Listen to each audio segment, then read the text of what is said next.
idea for the sculpture comes from a painting that I finished probably around 2020. And the painting is titled Cassiopeia. In the painting, there's a broom figure sitting on a rock, sort of gazing into a mirror.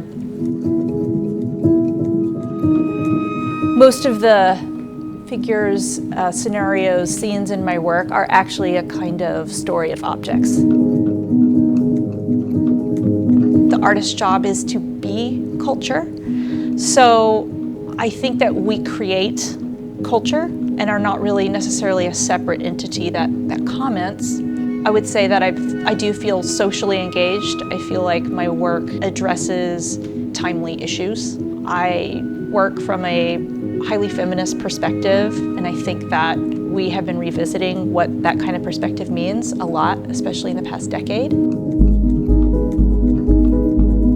I pay attention, and I also just try to sense what's happening, and a lot of times it's before language. Maybe I don't even have words yet for what I can sense is going on, and the best way for me to start a discourse, especially about difficult things and topics, is to make art.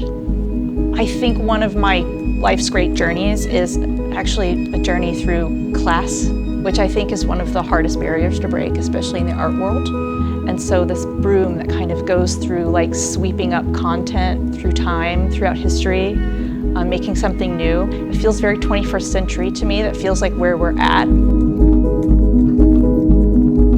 I think there's a kind of process of seduction to lead one towards being interested in new things. What I love about art is I don't want to be reified by an artwork necessarily. Like, I want to be exposed to alien worlds. And I think it's really hard for people to confront ideas or notions that are different, or even just to experience discomfort.